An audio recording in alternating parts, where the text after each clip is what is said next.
14 জানুয়ারি রাত 11:15 কার্যালয় থেকে গাড়িতে করে বাসায় ফিরছিলেন বিএনপি চেয়ারপারসন তারেক রহমান। এ সময় ঘটে যায় এক অনাকাঙ্ক্ষিত ঘটনা।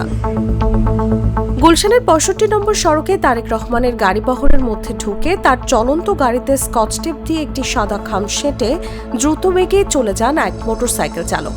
তারেক রহমান তখন ওই বুলেটপ্রুফ গাড়িতেই ছিলেন। সামনে পেছনে তার নিজস্ব নিরাপত্তা দলও ছিল। কাগজে কিছু লেখা ছিল না। মোটরসাইকেলটি ছিল সাদা রঙের হিরো হাঙ্ক ব্র্যান্ডের। সেখানকার একটি ভিডিও পুলিশ পেয়েছে, তবে সেটি খুব স্পষ্ট নয়। ঘটনাস্থলের আশপাশে সংগ্রহকৃত সিসিটিভি ফুটেজে দেখা যায় একজন বাইকার গাড়ির কাছে এসে কাগজ লাগিয়ে দ্রুত চলে যান। তবে ভিডিওর মান ভালো না হওয়ায় আরোহীর পরিচয় স্পষ্টভাবে শনাক্ত করা যাচ্ছে না।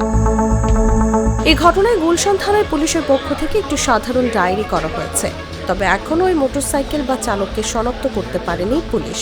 এটি কেন এবং কী উদ্দেশ্যে করলো তা এখনো জানা যায়নি। পুলিশ জানিয়েছে, ফুটেজ ও অন্যান্য তথ্য বিশ্লেষণ করে মোটরসাইকেল ও আরোহীকে শনাক্তের চেষ্টা চলছে। নতুন কোনো তথ্য পাওয়া গেলে আইনগত ব্যবস্থা নেওয়া হবে।